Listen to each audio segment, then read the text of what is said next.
आज हम औरंगाबाद में स्थित श्री घृष्णेश्वर ज्योतिर्लिंग का दर्शन करने का सौभाग्य प्राप्त हुआ। आज हमारे साथ हमारे माताजी और छोटे भाई भी आए हुए थे, उनके साथ आज दर्शन किए। ये जो आप देख रहे हैं, ये जो मेरे पीछे जो आपको दिखाई दे रहा है, यह अहिल्याबाई होलकर ने 1200 ईस्वी में ही यह निर्माण किया था, जो कि यह कथा बहुत प्राचीन है। यहाँ पर सुधर्मा नाम के एक ब्राह्मण रहते थे, उनकी पत्नी का नाम सुदेहा था।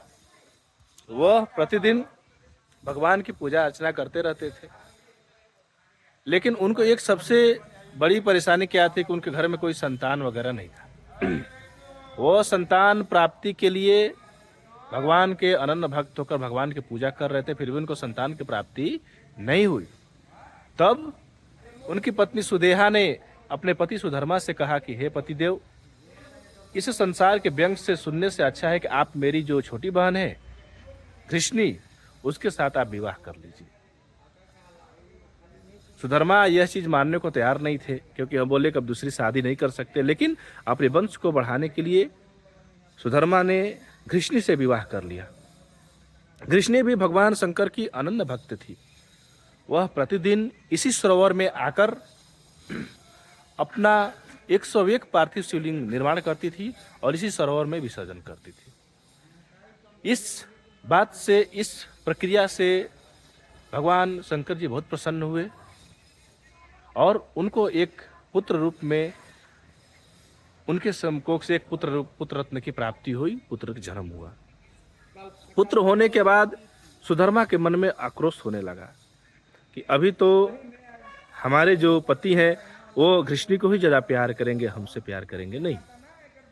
तो फिर सुधर्मा के मन में क्या आया, एक समय रात में कृष्णी के पुत्र सोए हुए थे और सुधर्मा ने उनके रात में सोते हुए ही उनका वध कर दिया, और वध कर कर वह अनंत टुकड़े कर कर इसी नदी में, जो सामने मेरा नदी जो दिख रहा है, इसी नदी में आकर उन्होंने प्रवाहित कर दिया।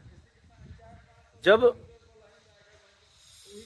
सुबह होती है तो कृष्णी अपने नित्य कर्म पूजा से निवृत्त होकर पुनः इस नदी के किनारे आती है और 101 पार्थिव शिवलिंग बनाती है और अपने पति के साथ यहीं पर बैठकर विधिवत पूजा करती है। पूजा करने के बाद जब पूजा संपन्न होता है, भगवान शंकर बहुत प्रसन्न हो जाते हैं और उन्होंने कृष्णी के जो पुत्र थे, जिनका वध करके इस नदी में डाल दिया गया था, भगवान शंकर उनको जीवित वापस कर देते हैं। जीवित वापस कर देते हैं। जब जीवित अपने पुत्र को पाकर कृष्णी बहुत प्रसन्न होती है। भगवान शंकर वहीं पे कहते हैं कि ये तुम्हारा पुत्र है। तुम्हारे पुत्र को सुधर्मा ने अपने अभिमानवश, क्रोधवश तुम्हारे पुत्र को यहीं पे डालकर फेंक दिया था, जो कि हम तुमको, तुम्हारा पुत्र को जीवित वापस लौटा रहे हैं। यह बात देखकर कृष्णी बहुत प्रसन्न होती है, बहुत प्रसन्न होती है। प्रसन्न होने के बाद वह भगवान शंकर बोलते हैं कि सुधर्मा ने अनन्य अपराध किया है, इस अपराध को क्षम्य है, अतः उसको मृत्यु की प्राप्ति कराओ। ऐसा वो मन में निश्चय कर कर वह कृष्णी से बात बताती है। कृष्णी बोलती है कि नहीं, सुधर्मा मेरी पत्नी है, अतः मैं अपने पत्नी को, सुधर्मा मेरी बहन है, सुधर्मा मेरी बहन है, तो मैं अपने बहन को मृत्यु दंड नहीं दे सकता। ऐसा प्रभु, मैं अपने बहन को क्षमा करता हूँ। यह कहने के बाद भगवान बहुत प्रसन्न हो जाते हैं। शंकर भगवान बोलते हैं कि हे कृष्णी, हम तुम पर बहुत प्रसन्न हैं। तुमने अनन्य भक्ति को, प्रकाष्ठा को पार किया है, अतः तुम हमसे वर मांगो। यह कहने के बाद तब कृष्णी बोलती है कि प्रभु, आप अगर हमसे प्रसन्न हैं तो आप यहीं पर एक अपना मूल स्वरूप का स्थापित कर दीजिए, ताकि अन्य भक्त आकर आपके दर्शन वगैरह कर सके। यह कहने के बाद भगवान शंकर तथास्तु बोलते हैं और इसी औरंगाबाद में स्थित नदी के साइड में ही घृष्णेश्वर ज्योतिर्लिंग का निर्माण होता है।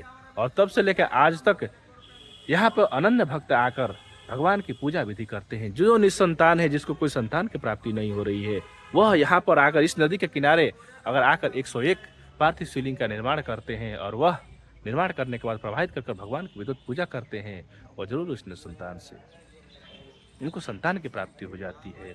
और संतान की प्राप्ति होने के बाद वह भगवान के अनंत भक्त होकर भगवान के शरण में स्थान पाते। ओम प्रेम से बोलिए उमापति महादेव की जय।